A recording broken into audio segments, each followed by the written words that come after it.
Buzz Pop is an entertainment-based podcast that aims to provide engaging and informative discussions on various entertainment and popular culture topics. The information presented in Buzz Pop is based on personal opinions, experiences, and research of the hosts and guests. While every effort is made to ensure accuracy and up-to-date information, we cannot guarantee the completeness or correctness of the content discussed. Buzz Pop may, on occasion, engage in affiliate marketing. We may earn a commission from certain products or services mentioned, recommended, or linked to in our episodes or show notes. Now, let's get it. We're back. Yes, it's Buzz Pop Sports. And guess what? So much has happened in the sports world that we've got to talk about it. We had Super Bowl 58. We've had All-Star Weekend. So we're going to talk about all that and so much more. But you know, it's everything sports that's not really sports related. And I have two dynamic media popular culture sports analysts joining me to discuss and break it all down.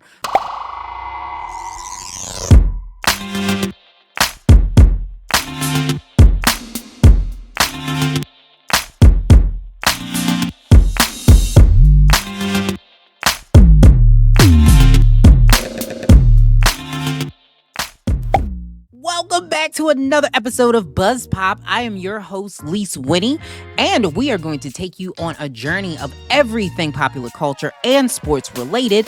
I am glad that we have two dynamic co-hosts joining me. That is Miss Tamika Nawalapina. She is the co-founder of Crossroads International and a nonprofit organization, the Universal Pathways to Success, as well as, but not limited to, the co-host of the fan sports show It Takes Two.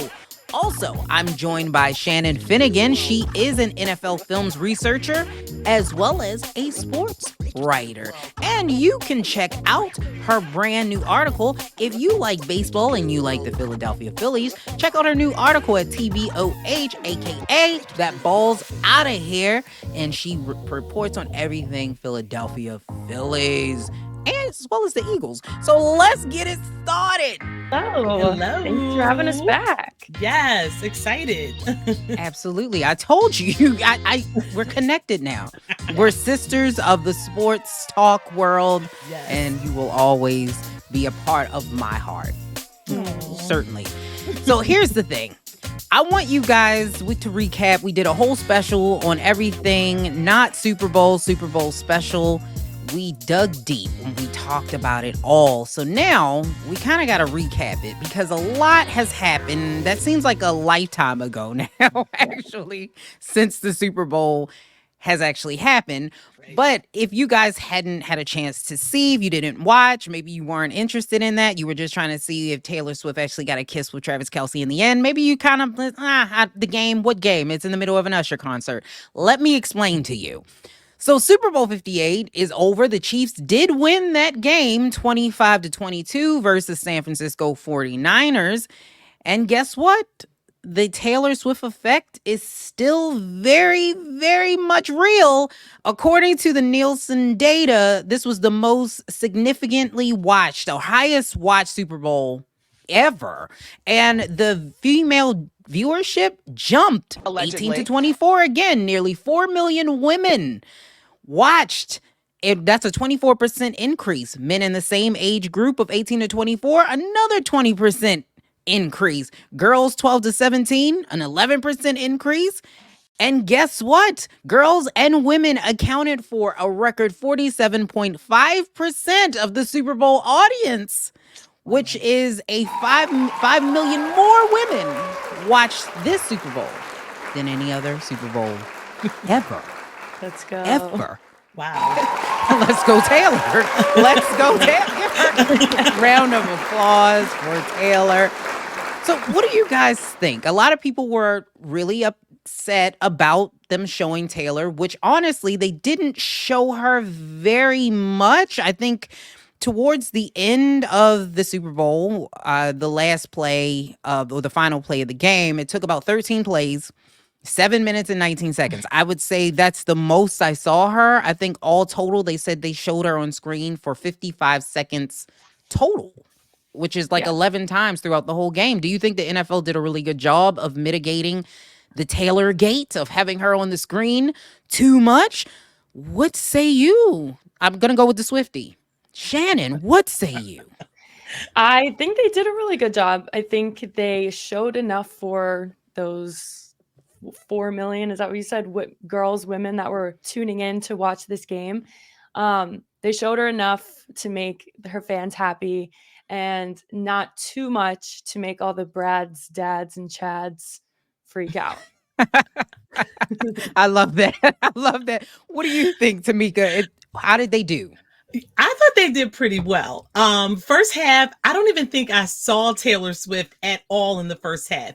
And I think we all can agree that the first half was a little boring, but then second half came, the Chiefs came out of the locker room. They were like a completely different team. And I think I counted seeing her maybe 4 or 5 times in the second half towards the like more so towards like late third quarter throughout the fourth quarter. And then I started to get a little like, okay, all right, NFL, this is enough. But it was just enough. It wasn't the entire game. So I was kind of happy with that. And I agree with Shannon. I think it was just enough time for all of her fans to kind of come out and be happy for a few minutes to see her. But I thought they did a pretty good job this time around.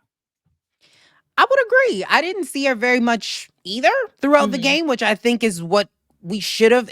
She's not playing. Like, she's not on the field. Right. She's not on the Kansas City Chiefs. We should not have seen her 50,000 times. So I agree that the NFL did a really good job of trying to keep the rumors at bay that because I've been hearing things, they're paying her to be there. Like, they did a really good job of that this time. And I agree with you. We were both talking about that, Shannon and I, before.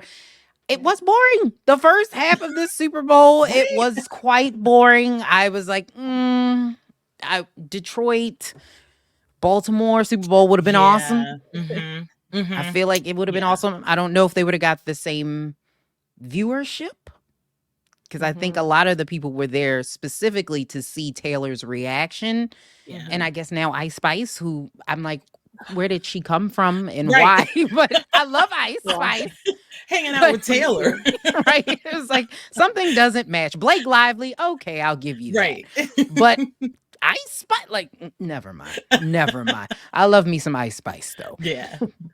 But what do you think going forward? We talked about this, or we discussed this a little bit last time when we were together about their relationship, because a lot of these fans are tuned in for Taylor, and there's a lot of rumors swirling that Mr. Travis Kelce is taking Taylor Swift's image down the rabbit hole. So after they won, Taylor Swift and Mr. Kelce went to some clubs. I mean, they're both like 34. Like, I don't know why people don't understand that Taylor Swift is grown. Like, she is an adult woman. But she went out to a club. They were seen, kissing on each other. And then there was another video of them perhaps partaking in some type of, libations and maybe cannabis. I'm not sure, allegedly. And so people are up in arms, and they're saying that Taylor didn't go to clubs before Travis came around. This is damaging her image. Most of her fans are young. What do we think? Do we think that this is damaging to her brand or to her image? Tamika, I'm going to go with you first. I don't think so. I mean, to be honest, before Travis Kelce came on the scene, Taylor Swift had like a lot of boyfriends. She dated a lot of guys. So I don't think this is any different. But I will say, I don't think it's hurting her. But part of me feels like it's helping her, because I feel like it's helping her seem more relatable. You know what I mean? Like, here she is, like this huge superstar, and she's cheering in the stands for her boyfriend. They're hanging out, they're going out, they're clubbing. Who else would not celebrate and go out and have a good time with their man if they won the Super Bowl, right? I know I would. So I definitely think that this is something that's helping her seem like she's a more human. She's, someone who's in love, having a great time and celebrating. I don't think it's hurting her at all. I kind of agree with you. What do you think, Shannon? I totally agree with you. I think this is honestly more freeing for her. In all of the past relationships she's been in, it's been very private. And I think that has been on her own accord, and maybe her partner at the time's accord. But seems like she feels so comfortable with Travis that she doesn't care that she is on camera all the time, and she's giving us everything more than she ever has before. And I really think it's because she feels more free and more comfortable with him and because of him. So yeah, I don't think it's damaging her reputation by any means. I do think it's helping her seem more relatable, and it's just giving us more access to her in a great way. I agree. I think I'm kind of in the middle though. I Mhm. think that this gives her a level of relatability, but Taylor Swift never had that issue. I'm in the beehive. I carry my beehive card next to my bosom. I am in the beehive. Love Okay. it. I don't think that Taylor Swift has the same issue that Beyonce has. Beyonce is Mhm. awesome, and we will go out and buy all of the things that she will put in front of us. We absolutely give her all of our money. However, she's not really relatable. She's almost like godlike, if that's Yeah. like she feels like she's above the rest of us. She doesn't breathe air and drink water. Like she just floats. Like, Yeah. but Taylor Swift doesn't feel like that to me. So I don't know if that's 100% true, because I think Mhm. some of the people who allow their kids to consume her music and really follow Taylor may take a second look. It was like, okay, she's drinking, she's in clubs. I don't know if I want my kids to think that that's where they should go or that's what they should do. Now, mind you, Taylor's 34. Right. Taylor's way over 21, but her fans aren't. So I think that that's a really tough line to kind of like stay on. And I think Travis and Taylor are trying to get a Netflix special. I think the Taylor touchdown wedding is gonna be absolutely amazing. That's it's just kind of how And I feel about that. And can I say something real quick about that? Because I feel as though, as parents, though, that's something that we can explain to our kids, right? So, like, I know, like, there are some hip hop rappers out there. I don't really care much for their music, but maybe my son, like, he loves it. And as a parent, I think we should take that role in really, helping our children understand, if a daughter's crying, Mommy, Taylor Swift was seen kissing her boyfriend. I think as a parent, you can kind of like play with that and be, well, she's grown, she's a young lady, she's over 30, yada, yada, yada, just to kind of make it more I don't know, to help kids not over stress about it, but to also see at the end of the day that they're still normal human beings. Even though she's like one of the biggest stars in the world, she's still a normal human being that deserves to find love and be in a relationship. And I don't know, I just feel like as parents, we can kind of take on that role to be a teacher and kind of like help that be a teachable moment for our kids so that they could, I mean, hey, I don't want to say nobody's perfect, but she has a life and she has the right to do, enjoy her time and do the things that she does. But I know at the same time, it is hard as a parent when you have a child who sees something like that and it's kind of like, hold up, wait a minute, this is not who she's supposed to be. I agree with you. I agree. I think that as parents, we do need to do a better job of explaining reality. Like Mm. we don't explain reality and they just see it and consume it. So I couldn't agree more. Before Mhm. we go to break, I do want to hit on Travis a little bit. So Travis is 34. In the world, for those of you that don't know, in the world of football land, he's considered old. Now, how long do we think, one, the Chiefs are going to remain on top? They are a dynasty now. Are they now the New England, the Tom Brady era Patriots, or maybe Joe Montana? I don't know, because they put Patrick Mahomes in that conversation, which is a whole nother. I'm Mhm. not going to go down a rabbit hole. I know this is more of a pop culture podcast. I know I lost some of you. Like, wait a minute, wait a minute. But do we think that they'll be able to hold on to this dominance as long as they have Patrick Mahomes, Travis Kelce together, as long as that team is solid? And do we think that Travis will continue to play? Because I know his brother is already considering retirement. What do we think? How long do we think the Chiefs will keep up this dominance? Let me go with Shannon first. Yeah, I think the Chiefs can keep the dominance up as long as Patrick Mahomes is their quarterback. I don't even necessarily think that Travis Kelce has to be in the equation for them to keep up this dominance. And as for Travis, he was kind of spitting out the retirement word a little bit earlier in the season. just saying that he's got to listen to his body. Now I think that that's not going to come this year. After in the celebrations, they're all talking about a three-peat. They got to go 3 in a row. I don't think he is going to retire like imminently, but I don't think it's too far out, especially now that he has this relationship with Taylor and like he has his whole rest of his life in front of him. And again, he is 34. So I wouldn't be surprised if if next year is his last year, they try to go for the three-peat, whether it happens or not, he kind of hangs it up. We'll see, but I think that the Chiefs will be fine without him if they have Patrick Mahomes. I agree. Tamika, what do you think? Yeah, I agree. I mean, Patrick Mahomes is what, 27, 28 years old. So he still has a lot of leg room in there to play the QB position. And even it's a shame because Travis Kelce's 34. Like, to me, that's so young. Like, you're still growing and learning about life. But, oh my God, and like the world of professional athletes is considered old. But I don't want to see the Kansas City Chiefs as the next New England Patriots. I hope to God they are not. And I don't know. It's possible that they'll repeat next year and go for the three-peat. That's very possible.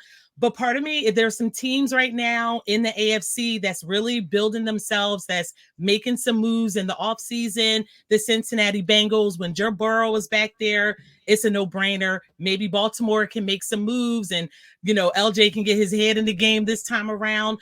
But it's very possible that they will do that three-peat. And like Shannon said, as long as Pat Mahomes is back there and Andy Reid on the sideline and also defensive coordinator Steve Spagnuolo, this team is going to be a team that is going to be a threat every single year until things break apart or, the team falls apart or whatever. But yeah, I can definitely see it happening again. I would not be a fan if it did. But I respect the work of the team and what this team has accomplished these past couple of years, but they're hype.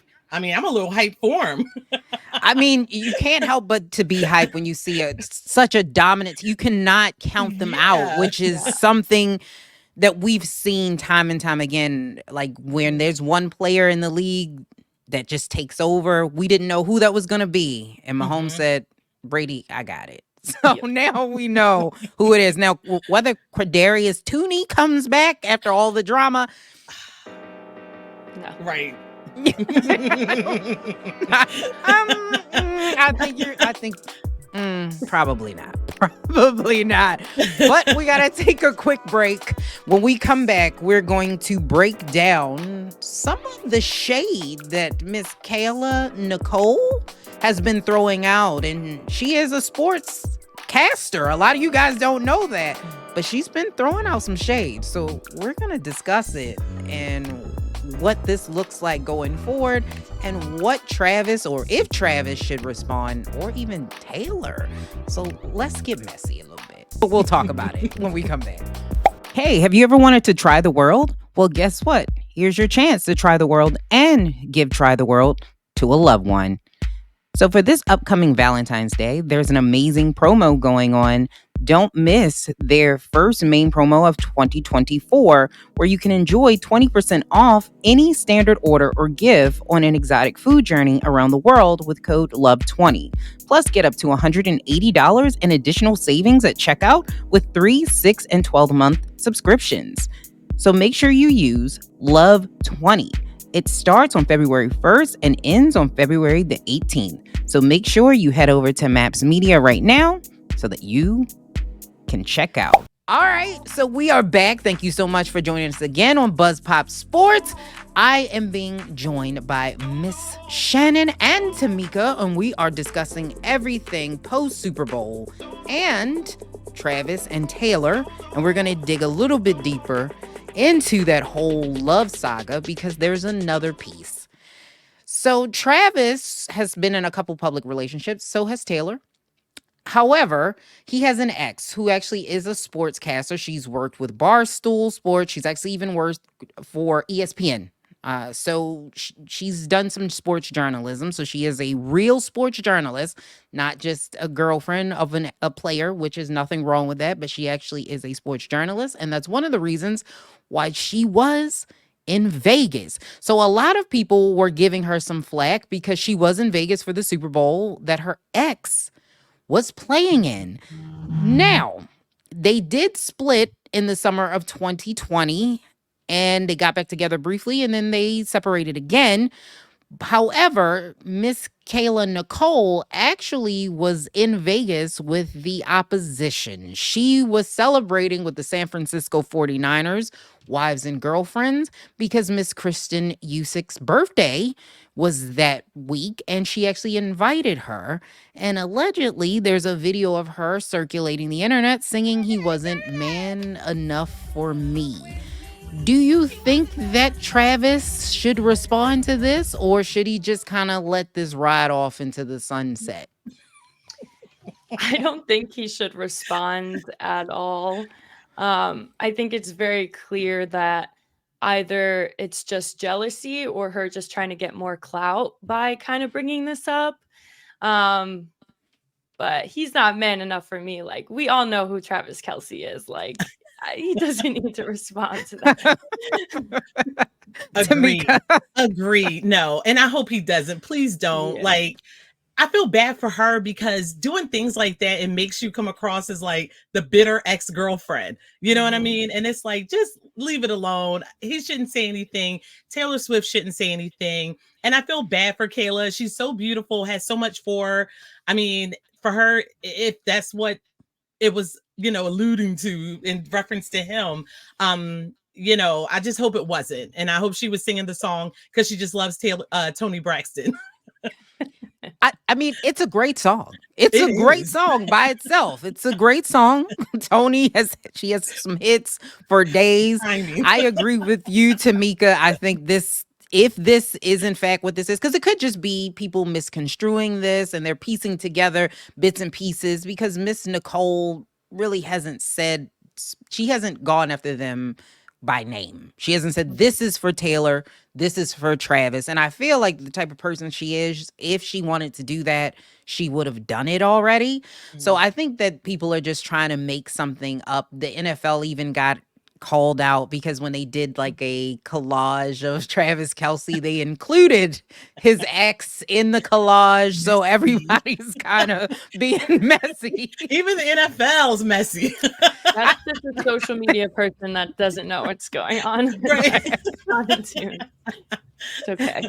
Why it happened, I don't know. But like I said, I don't think that Miss Nicole at this point should respond anymore. I think at this point, leave that alone. Leave it be. This is a message for any woman, man, or whomever who is in a relationship. Once you leave, be done. Yes. That is the best way to show your ex that I'm done with you. Live your best life, but don't live your best life for them. You live your best life for you. Exactly. Speaking of which, are Travis and Taylor gonna survive this offseason? She's in Australia. He's here. Shouldn't he be with her? She came to every game. Oh yeah, he wasn't there for the Grammys. He is in Australia now. Oh, he is in Australia. Okay. Yeah, she came out today. Like, yeah, I'm on top of it.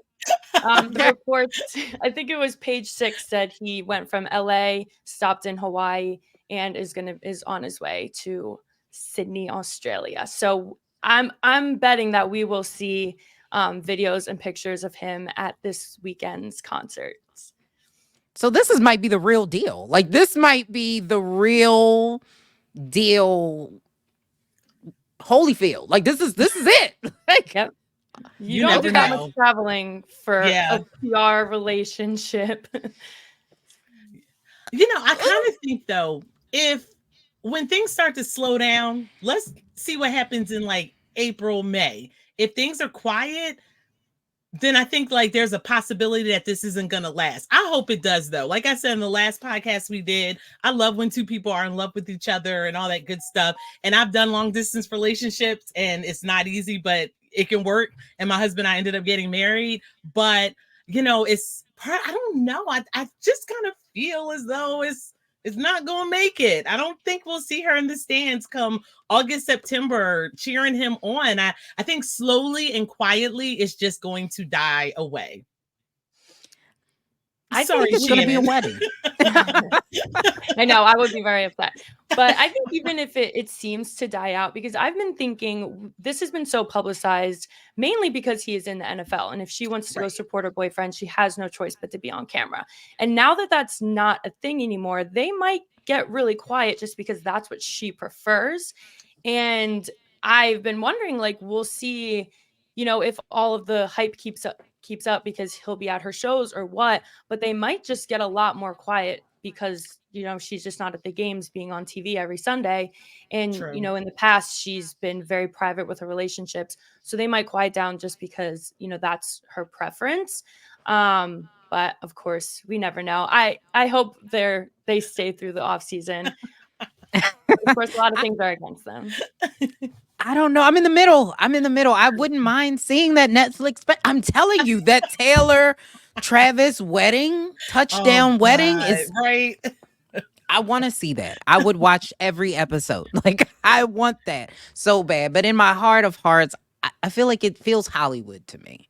Mhm. And Hollywood relationships don't always go the distance, or they have entanglements and they live in different houses for 7 years. So it's just those are the types of relationships you get in Hollywood. So I don't know, but I hope maybe this might be a Sierra Russell Wilson situation. Never know. Well, my best comparison is David Beckham and Posh Spice. Like That's true.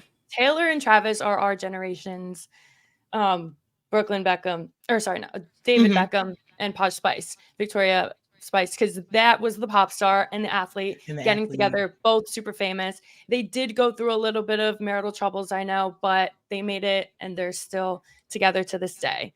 That's my comparison for them. And technically both football. Yeah. Right. Yeah. I'll take it.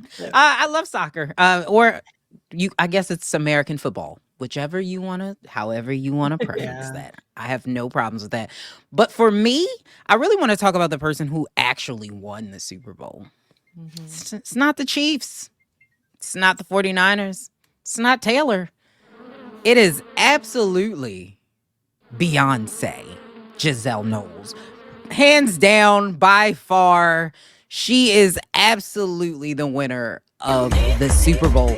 If you were not watching, there was a Verizon commercial that not only got a ton of viewership, she dropped music, which now she has 2 songs that dropped on that same night, Texas Hold'em and 16 Carriages, both of which who are now in rotation on the top 10. Texas Hold'em is actually #1 on the country charts, and she is the first African-American woman to ever hold that spot on the country music charts. Wow. Ever. So she is making history all over the place. So I would say Miss Beyonce won the Super Bowl. What do you think? Do you think that this was a very smart move to use this huge platform in order to actually sell products? Or we already have the ticket prices that are skyrocketing. Does it feel like too much of capitalism at this point? She has a very smart team. Honestly, she definitely has a team. I heard that she's really into like astrology and depends a lot on like the stars and the movement, which I can really appreciate. But her team, they're brilliant and they know how to work it. They know how to keep Beyonce relevant. I love the Super Bowl commercial. It was a very different side of her that I've never really saw. And I just, oh man, part of me kind of feel as though I wish she would not have done it, said that she was dropping music on that night, because I don't know. I just kind of felt as though that was a night for the Kansas City Chiefs, like the winners of the Super Bowl, and even Usher, all of those who participated that night. I just feel as though it kind of took the limelight away from them. And, she could have found another time to drop, do the commercial, but hint to dropping music in a different way. Because regardless, people are going to buy her music. They're going to support her. When Beyonce had dropped that one album at like midnight and people didn't know about it or something, boom, like it was like streaming everywhere. So I just feel I would like to have seen Beyonce do it maybe the day after the Super Bowl or late at night of the Super Bowl, and just allow Usher and the Chiefs to have that moment. I agree. I mean, that's an interesting take. What do you think, Shannon? Yeah, I could agree with that as well. I liked it though. I thought it was really unique. I can't remember an instance where another artist like made an announcement through a Super Bowl commercial. So I didn't think it was pretty good marketing and unique on her end. And the rumors leading up to the game was that I was hearing that she was going to be announcing a residency at the Sphere in Vegas. So that ended up not happening. And then she was releasing 2 songs, obviously. So I do wonder if that residency might be still coming or what. But I yeah, think it might. I liked it. I thought it was just unique and a creative way to drop some new tunes. I agree. I think the residency is coming. I certainly think that. But I think her music is still selling so well that she's not going to kind of keep showcasing her old music. When you have the residency, you're not really dropping a lot of new music. You're more so showcasing what you already have, your portfolio of music. Yeah. So Beyonce's not quite there yet. I Maybe I hear rumors, this is it. This is her last album. We knew this was coming though. When you showed up at the Grammys in a full cowgirl outfit, I knew at that moment. And she said that when she dropped Renaissance, that there was country music, and there was no country music on that album. So I knew that there was a country album. See, the Beehive, we hear the buzz. We hear it. We hear the buzz. We hear it through the ground. And so we knew that it was coming. But I think this was a genius way to drop music. I think more people should probably study Beyonce in college. Marketing folks should study how her team works and moves. That was absolutely brilliant to have that many eyeballs, that many women watching at the same time, and men that are fans of hers that immediately went to check out her new music. Now, I get that, Tamika, because it took some people away from the halftime show probably, and some people away from the game because we were so like, what is Beyonce doing? But I think it was genius. It was absolute genius.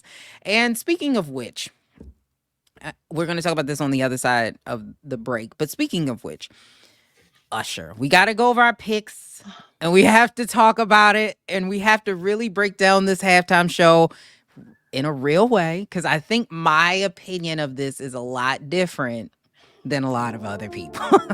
So we're going to break this all down, and we're going to talk about it real. I can't give it to you any other way. I have to give it to you real. So we're going to talk about that on the other side of the break. Hey, have you ever wanted to try the world? Well, guess what? Here's your chance to try the world and give Try the World to a loved one.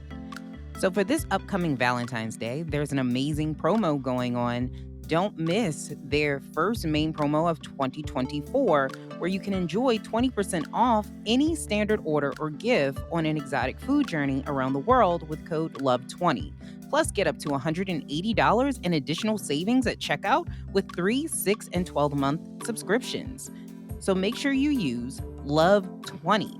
It starts on February 1st and ends on February the 18th. So make sure you head over to M.A.P.S Media right now so that you can check out. All right, welcome back. Welcome back to Buzz Pop Sports. We've been talking about everything Super Bowl. Taylor, Travis Kelce, the Kansas City Chiefs, and Beyonce. Now we have to talk about Usher. Right, Usher and his halftime show. Because some people were feeling it, some people were not, and some people were like, maybe Swiss Beats needs to call Usher. Like, I'm not sure if there needs to be a conversation. I don't know if he needs to pull up to his house. I'm not sure. Really? But before we do that, I want to get your opinions, because our picks, we all actually were right. So he played all of the songs that we picked. Maybe not as long. Some of them were like snippets. Yeah. But he played them all. So we were all right. Like Shannon said, we were all winners. We all were right. However, what were your real true thoughts about the halftime show? I'm going to start with Tamika, because I feel like you have some thoughts on that. And we're going to break it all down. Tell me, what did you think about the halftime show? I loved it. I love the halftime performance. Again, it was long overdue. I felt as though this is something that Usher should have done a long time ago, but I'm happy that this was the right season and the right time for him to get up there and to perform. He amazed me. I mean, I was an Usher fan before, but now I'm like a Usher fan. It's just the songs that he sang were like some of my favorite songs. The fact that it's like he paid homage. I saw the glove, and that kind of represented Michael Jackson, and then the cape he wore was kind of like a paying homage to James Brown. I love the creativity of it. I love the roller skates. The fact that this guy is like in his early 40s and he can jump into his roller skates in a matter of like 10 seconds, get out of roller skates and get back out there and dance again. I was surprised that he brought out Alicia Keys. That was definitely a surprise for me. I was expecting Ludacris to come out, will.i.am, but Alicia Keys I was surprised, and I was surprised at how close he was, all on her. But I heard that they're like best friends, and it's okay, and that was fine.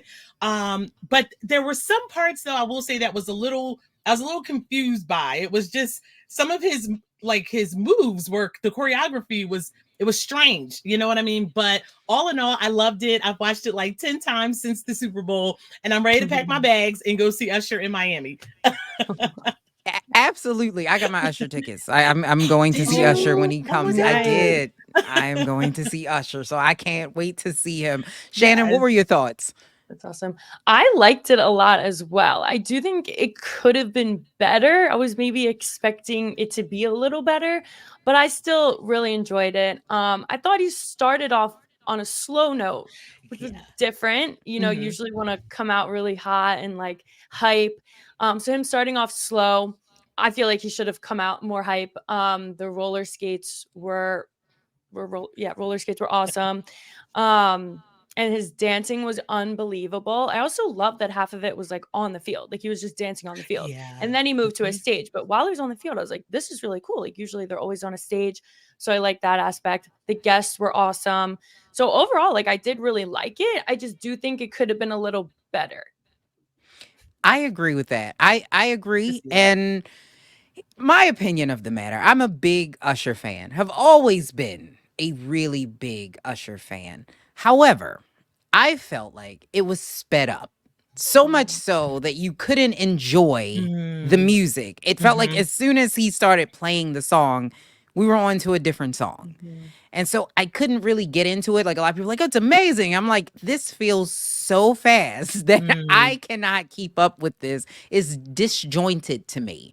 It just kind of jumped, and the songs didn't, like, the transitions were bad. Yeah. That's a good point. It didn't flow into like you went from a fast song to a slow song to a fast song to a slow song to it didn't feel right, like a cohesive unit. And I know that Usher is a great performer. I know people that actually have gone to his Vegas residency and they said that it was awesome. So maybe that's my fault, because I had these really unrealistic expectations of what I was going to see. And so when you have such a time constraint, I knew that he couldn't do everything. But for them to do it that way, I was like, there was a better way to do this. And speaking to your point of Alicia Keys and special guests, we didn't get Bieber. I know Shannon said there was some rumors Bieber might come. They said he couldn't, for whatever reason, he couldn't make Usher it there. asked him and he declined. Yeah, so for whatever reason. He wasn't feeling it. The quote was he wasn't feeling okay, Justin. I don't know. Like I said, he had some things going on. Maybe his wife had something planned. I don't know. But for whatever reason, he didn't show up. I think that would have been awesome had he did. Yeah. But let's address the elephant in the room. Was that inappropriate? Now, Usher is known for this type of behavior. It's not new. So we had the whole Keke Palmer incident, and other celebs that have gone to see him have gotten the same type of treatment. Now Swizz Beatz came out and he said, this is no big deal. You're focusing on the wrong thing. Usher said the reason why he did hug her was because of the gravity of the moment. This was huge. They were coming back together. So they had such a big platform, and it was a really big deal. So that's why he gave her the hug the way that he did. Do we still feel, though, that on national television, in front of all these folks, was that the way to go? Was that inappropriate? Did it feel uncomfortable? Is he speaking of the hug from behind when he like wrapped his, yeah. That's some gravity. I was a little bit too much. And I feel I also kind of, there's a way that Alicia Keys could have kind of like, she played it well, but to keep negative conversations or people saying, bad things about their the part in which they did, she could have like, maneuvered her way in such a way where it didn't have to look so much like he was trying to like, get a little bump and grind on. But yeah, that was a lot. I was surprised. I was really surprised Usher went there. I was. It felt a little bit, I didn't want it. Well, not quite Justin Timberlake. Not quite. Not quite. But I felt like, again, Alicia Keys came out and said it's no big deal, it's no big thing. However, to me, I don't know if this was something that was discussed. Like Usher said that it was. This was discussed beforehand. However, I don't know if she knew that the hug would be the way that the hug was. He may have just said, hey, we're going to hug. Okay. Like, that's a different conversation than now you're behind me. But I think the biggest part about that whole thing, if Swiss Beats likes it, I love it. If he likes it, I love it, and I think people should leave it be. But I was a little disappointed by this. Alicia scared me a little bit when we first started. That first note. Yeah. The NFL did. They got some flack for that too. They fixed it. They fixed it. And yeah, so when you go back and listen to the half. Yeah. Thank God. Now it makes me think, like, how many other things have they fixed, True. Yeah. I think they should have left it alone. I really think they should have left it alone. It's life. It happens. Yeah. We all heard it. So Alicia Keys coming to NFL and saying, fix this? Or are they just doing it on their own? That's a good point. Yeah. She got a lot of hate on social media. So it's possible that she said and went back to them. Let's not, maybe. Yeah. We all know she's an amazing singer. Like, things like that can happen. Of course, it's like the worst moment, the worst time, but like, we all know she's an amazing singer. I remember I cannot remember what Super Bowl it was, but when Madonna performed in the halftime performance, she almost fell. I don't know if anybody saw it, but she played it off real well, but she almost fell. And I don't think the NFL fixed that. No. I don't know if they could have fixed that one, but yes, I do remember. I remember that. So where would you rank this? Like Usher's halftime performance, with The Weeknd, Bruce Springsteen, like where does this go? Like, is this towards the top? Is this towards the bottom of the best Super Bowl halftime shows that we've seen in the modern era? For me, it's in my top 5. Is it really? Yes, even because you were definitely on it when you talked about the transitions, because that's something that I had noticed too. But it's still, all in all, it's in my top 5. Okay. All right. Shannon, do you think this is top 5, top 10 worthy halftime performance? I think maybe it would be in my top 10. I'm not sure about my top 5. I think it definitely like belongs somewhere in the middle. Like it's not down there and that bad. But I do think in recent years, like I would put Rihanna and the one we had in LA. Like the group, and Mary J, all of them together. That was up there for me. I remember like Lady Gaga's being great. So like I think it hasn't topped any of that we've seen recently, in my opinion. I think it belongs somewhere in the middle. I agree. I mean, you got Gaga, you got Beyonce, awesome. You have Michael Jackson. So for me, it's like, I don't know where I put this. Maybe top 10, because you had U2 and like there's been a lot of really great performers. And I actually think that we've had a really good run of like R&B hip hop artists. I think the next one, if it's Jay-Z, I think he may go country. I think we may see maybe his wife. I don't know, but I think we may see a country artist in there, rock artist, because we need to. I think it needs to diversify just a bit. I have no problems with it because that's my favorite genre of music is hip hop in rap. Right. However, I think just for the whole inclusivity of it all, you've got to diversify the genres of music. Plus, I've been feeling country. Like, I'm not a country girl, but I've been feeling country. There's a lot of Beyonce's new doing something. country. Beyonce's Yes. on She's it. turning it up for you. Tanner, her name is Tanner. I don't remember her last name. I like her song. She said Okay. she's a buckle Okay. bunny. I said, well, okay, maybe I'm a buckle, but I like that. I like Yeah. that song. So I'm learning new country terms and everything seemingly it. turning country for me. Maybe the But- guy from Hootie and the Blowfish. Remember, he's like Darius a country singer? Rucker. Yes. Oh, yes. His music is great. He I will is say great that. music. Yeah. And I love Reba. Yeah, I like Reba too. Shania. Oh my Shania God. Twain. I like Shania. Shania. I think she changed the game, though. I think that's where you Yes. get your Taylors from. Mhm. Because Taylor Yeah. was country too, and I've been Yeah, hearing she rumors definitely started off country. Mhm. that Taylor and Beyonce are going to do a song together on this upcoming album. Imagine. I could see I've it. been hearing it. I've been Oh my. I've been hearing it through the grapevine. You guys I are going to think go it's- crazy. That is gonna break the We internet. have to do It's a big a break. We have to do a breakdown on that alone, just that Yes. in and of itself, because we both Live have our reaction. tops. Right? Yeah, and I agree that I think they're both great. I don't want to pick one over the other, and I Right. think we should stop doing that. I Exactly. really think you can have two great female artists at the same time at the top of their game without putting down one or the other, Yeah. which Yeah. is what typically happens. Like you have to pick one. Mm-hmm. I think we should let that go. They're both Definitely. let them both be great. Yeah. You know, And let they're them friends. both be great. And they support each other. So we can support both as well. There you go. Yes. And Jay-Z's Grammy speech was not about Taylor Swift. So let's No. stop Right. that madness. People Seriously. think that? Really? Yeah, Yes. they do. Wow. They think it's a knock on Taylor Swift, and I don't think that's who that was for. I don't That's think just so an- either.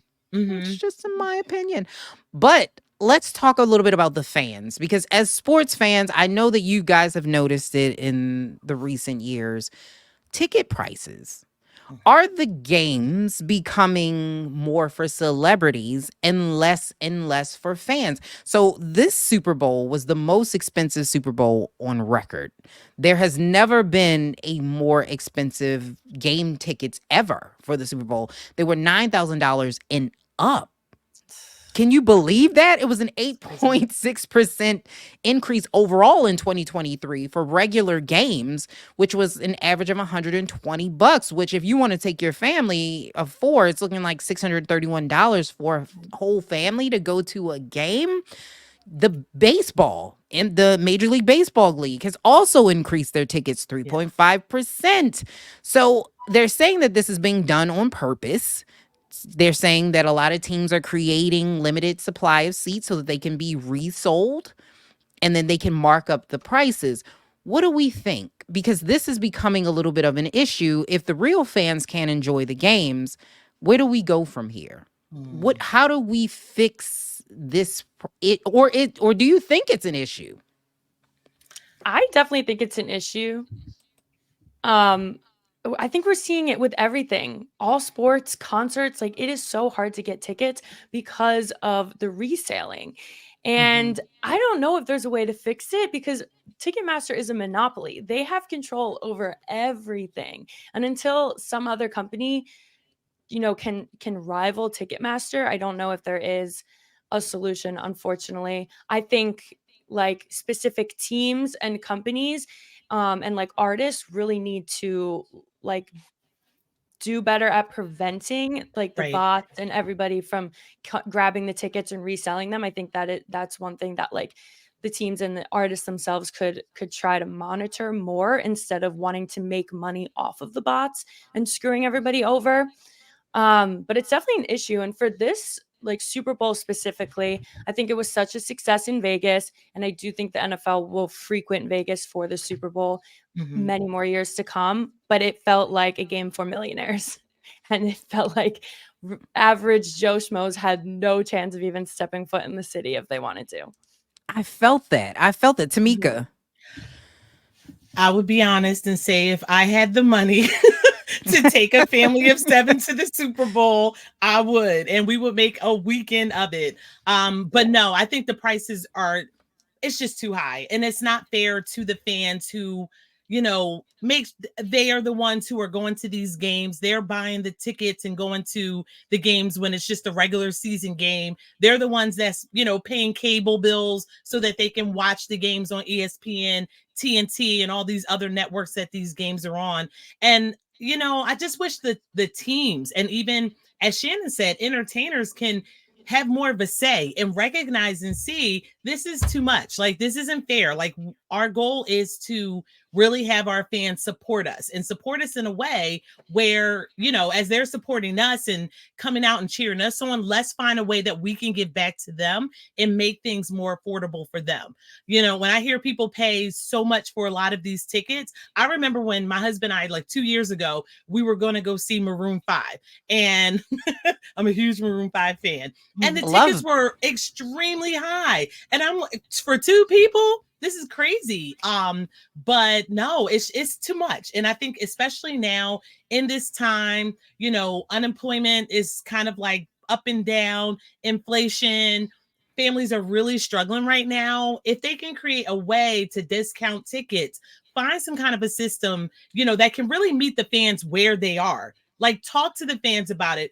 I don't know, do surveys, something to really connect with the fans to find out, what can we do to be better? But again, at the end of the day, hey, if I could afford a booth at the Super Bowl, I would do it.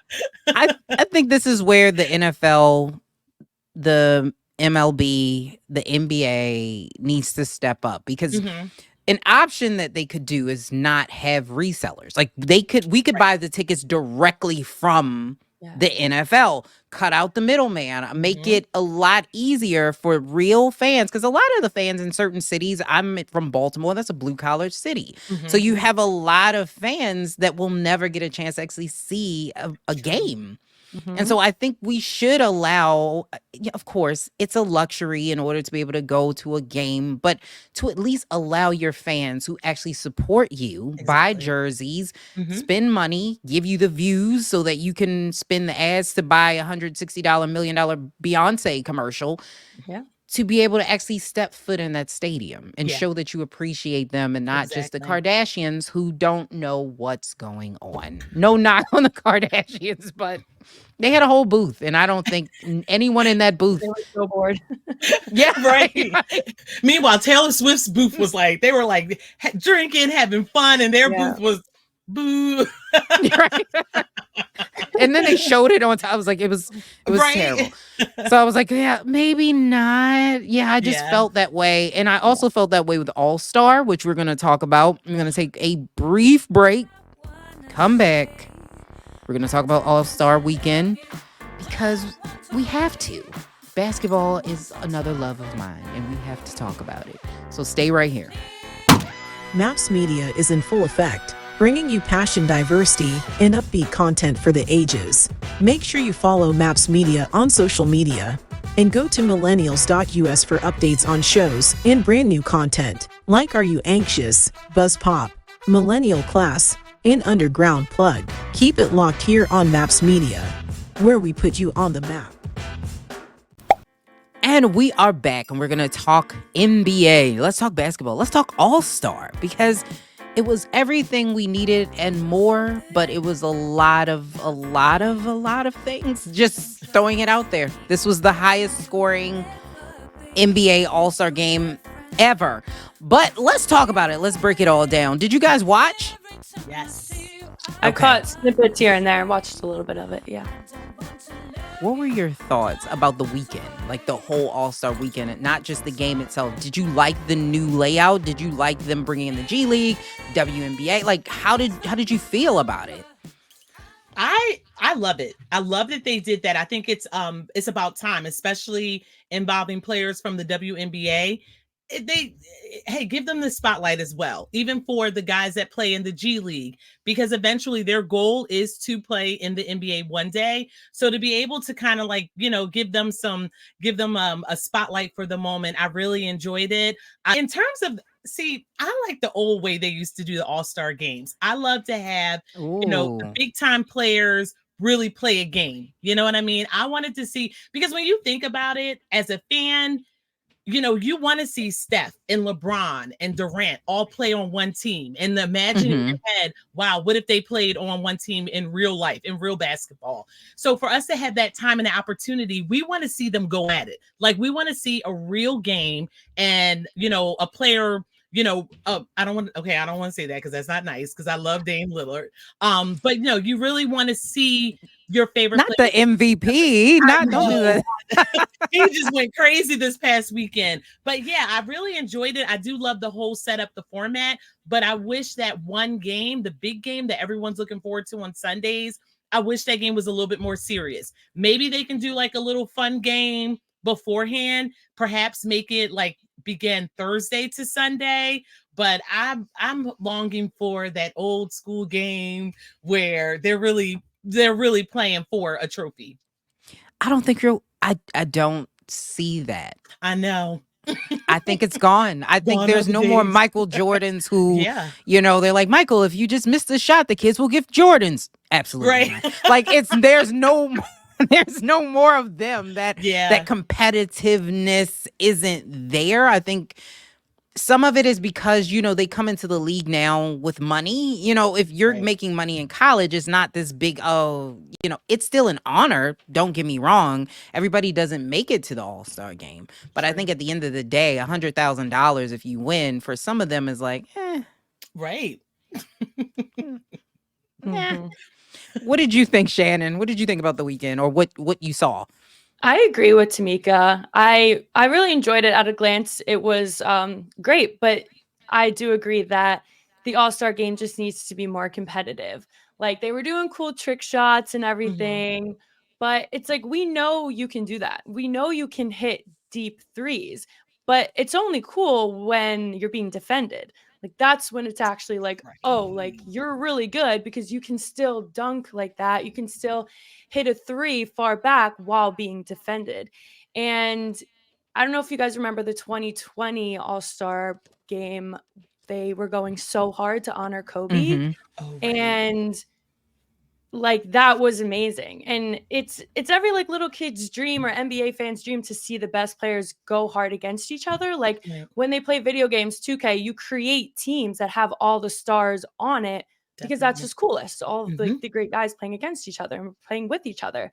So I think, but I kind of agree. Like, I don't know if that's ever going to happen. And I know that the players have come out like talking about asking for money to play the All-Star game.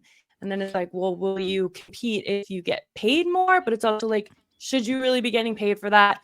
There's a lot of questions because I also know they don't want to get hurt. It's in the middle of their season, which is risky. But it's hard. But I know, like, as fans, like, we just want to see the competitiveness. They're trying to add competitiveness. That's what the in-season tournament was about. Like, I think they're trying to get... They're trying, though. Like, they're trying to get the team, the teams and players to get more involved, because it does seem like now we'll do like a trick shot half court. And I don't know if it's Steph. I can't blame Steph Curry. I can't say that this is the Steph Curry effect, which some people are saying that it is, where you have everybody that now they just want to shoot threes. Like, it's no one wants to. They don't defend. Be in the paint, right? Everybody Giannis is shooting threes. It's like, okay, Giannis, we get it. I think the NBA knows that they have a problem. Adam Silver came out and said that there was a lack of defense because of the game was too physical, so they had to change the physicality of the game, and that they have to find a balance. But I think that we're seeing a lot of players not want to defend anymore. I think gone are the days where you have your Wilt Chamberlains or your Dennis Rodmans or your Kevin Garnetts. You're not really going to see those players anymore. And as successful as we do need to consider that the game of basketball may never be quite the same game that we are used to seeing. And this half-court shots may be the way of the future. So we are seeing the change of the guard, which I think they're doing a really good job of bringing in this new talent. Like, Mhm. will Wembanyama be the new face of the NBA? I don't know. Or is it Steph, even though Steph Curry is also, kind of seasoned himself? Like, is it Steph Curry once LeBron James steps down? But I think that's what we saw in this game. We saw youth versus Mhm. age. And I don't know if youth always wins. When you look at the Damian Lillard led the way. He had 39 points and 6 assists. Tyrese Halliburton had 32 points, 7 rebounds, 6 assists, and 10 3-pointers. Actually, Damian actually got booed He when they did. gave him the Really? MVP. Yeah. Yeah. Indiana. Right. They wanted their guy to win. Mhm. But when you look at the people that are on these rosters, they're amazing. Yeah. But is it worth the time? It reminded me of the Pro Bowl. Oh, it's another Does one. anyone watch the Pro Bowl? No, that's a good comparison. Just Yeah, You do? You I watch the Pro do. Bowl? You know what? And it's crazy. Really? And the Pro Bowl has always the Pro Bowl has always been it boring. It's always been like terrible. Even before, when the Pro Bowl took place after the Super Bowl, and then they had like all the Super Bowl players playing in the Pro Bowl, it still was always terrible. Like, even when they played, like, they would hit here and there, but nothing serious. It's always been terrible. But I've kind of learned to accept the fact that we will probably, just like we said about the NBA, never really see a hard-hitting football game ever again. I enjoy watching like the skills challenges. Those are fun. But I think that they need to I would love for them to involve coaches somehow into the Pro Bowl weekend and even the All-Star weekend. I don't know, just do like a Jeopardy game for the coaches or something. But yeah, it's both of them have just lost their fire. And it's crazy because I feel like there's so many like young teens that I talk to about it. Like, even for my sons, they don't even want to watch it. I'm like the only person in the living room watching it. Even my 12-year-old is like, "Mommy, this is so stupid. Why are you watching this?" And I'm like, "Okay, great. Thanks." But there's so much more that they could be doing to make the game engaging. And, to kind of speak to what Shannon was saying earlier about when they were speaking of paying the players in the NBA to play, I get bothered by that because, like, this is your job. Like, there are fans who watch you, who are supporting you, and because you're not getting paid, you're not going to give 100%. And I'm a little bothered by that because I feel as though, a lot of them financially are doing very well. And it's this one weekend, you can't just give us something good and make it in a way that players don't have to get hurt, but Right. it's still competitive and it's still kind of like, yeah, like you're into it, not just having the TV on and you're like multitasking and doing something else. I agree. Like what Shannon was saying, to just see them not even try to defend, it was like, really, really, this is what we're doing today. I mean, again, I get it. Same thing with Pro Bowl. Football is different though. That's a different beast. So I get why you may not want to play at 100% on a game that doesn't count, because next season you might be cut or you may be injured and you can't risk that. Basketball is still very, very, very heavy, dominant athletic sport where you can get injured. Absolutely. But it's a different game. So I would expect a little bit more effort. We've seen it in the past. Like, we have watched NBA All-Star games where they actually did play to win. Right. This just felt like, I'm here again. I'm LeBron. I'll be here every year, even if I'm 59. This is just because they pick who go. Like, it's a pop. Yeah.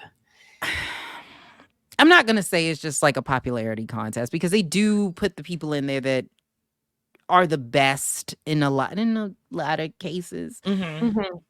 But it is a little bit, do we like you kind of situation. Now they changed it, so that's not all of it, and it's not just, I'm just gonna put all my people that I like in there. So it did change a bit, but it still does feel a little bit like a popularity contest for me. But one of the things that we talked to, we should put some respect on the WNBA. Yes, and yes, I think they should definitely keep this tradition going. I thought it was really exciting and fun to watch. And I mean, we're gonna have Caitlin Clark in the WNBA maybe next year, if not in a few years. And everyone was talking about her during this All-Star game. Like, she's already the name on everyone's lips. We got to see her in this 3-point contest at some point, and whoever else comes along and can hold their own. So I think it's great. When I found that they were going to add this to it this year. And yes, people should start putting respect on the WNBA. Last season, I watched a lot of WNBA games, more than I had ever had watched before, because I didn't really grow up much. I'm so used to watching male professional sports. I I played sports when I was younger, but on that professional level, I never really watched women play. So I watched the WNBA for the last year, the entire season, fell in love with it. These girls are balling. I mean, the points that they're putting up there, the strategy, just the excitement, the aggression. I love it. And I'm like, they can go toe to toe with a lot of these NBA players, but I know there are going to be a few minor differences there, but I do hope they do this again. And I hope there is a way that they can continue, find other areas too, even if it's like a 4-on-4.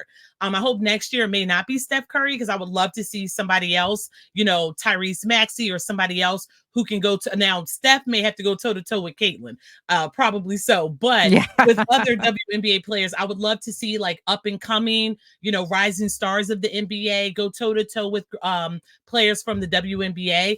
But yeah, to you, Shannon, about Caitlin Clark, I'm looking forward to see what her decision is. And I do hope she comes out this year, because the WNBA is going to be on fire. I feel as though they're starting to get a lot more attention now. And if she comes in and just adds more to it, it's a no-brainer. Definitely. I agree. I think she will definitely add to the viewership, because when you look at, we were talking about this as well before, when you look at the amount of money both of the leagues bring in right now, the WNBA really is the little sister to the NBA. The NBA is what's keeping the lights on. And I think that should change. So you're looking at a 10 billion annual revenue versus a $60 million annual revenue. So it's a huge gap. And that's why a lot of the WNBA players don't make the same money that the NBA makes, which is, I think the highest paid WNBA player makes $200,000 a year, which is insane when you look at the 48 million Steph Curry is making. It's insane. But we do have to, as viewers, as fans, we've got to support the league. And I think that even for myself, I couldn't tell you the last time if I've gone to I don't even think I've ever gone to a WNBA game. So as a fan, I can't say that we need to put respect on their names and then not support the league. So we have to go into that extra step, because I think now we're seeing a lot of the women who are playing in the league, they're adding that spice that we like in the NBA, because when you watch the WNBA, it's more technical. You're just watching, it's a very technical game.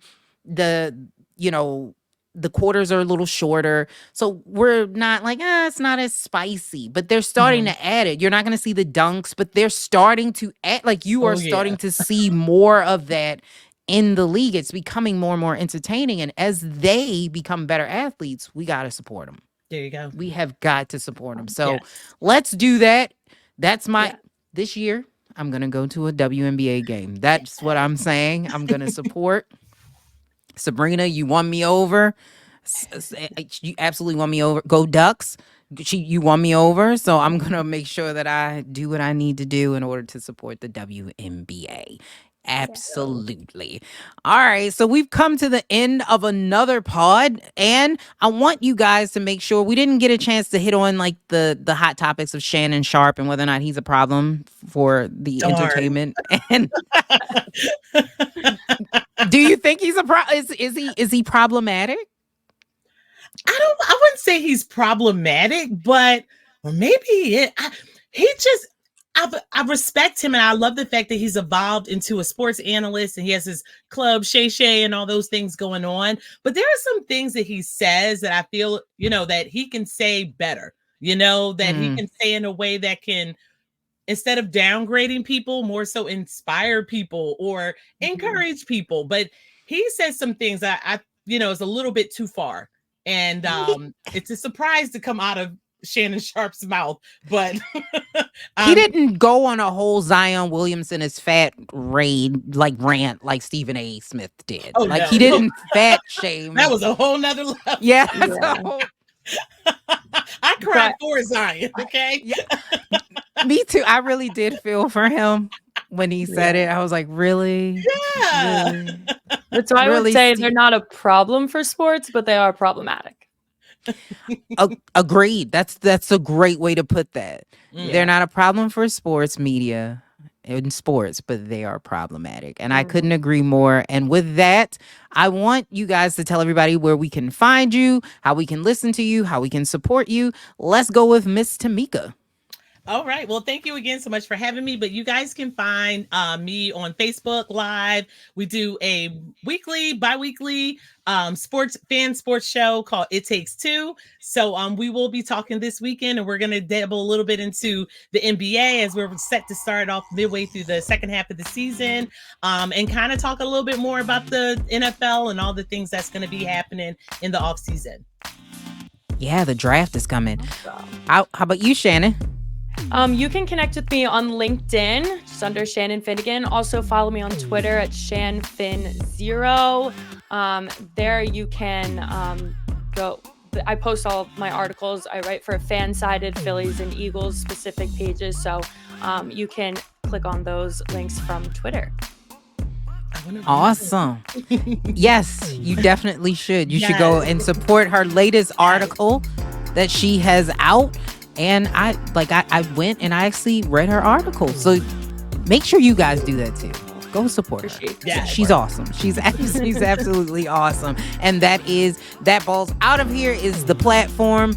And you can go take a look at her article. So that is the end of Buzz Pop. You can listen on M.A.P.S Media. You can follow M.A.P.S Media on all major podcasting platforms as well as YouTube so that you can get your full dose of all of the things that we have going on. And make sure that you stay tuned because there's always stuff going on. You would be surprised at how much non-sports related stuff is happening. We had stuff on the docket, I guess you could say, or the rundown that we didn't even get to. There's so much stuff all the time. So if you want to know about that, make sure you keep it locked. Make sure you stay here. And you can find me at Lise Winnie on all major social media platforms. I'm there. Just find me.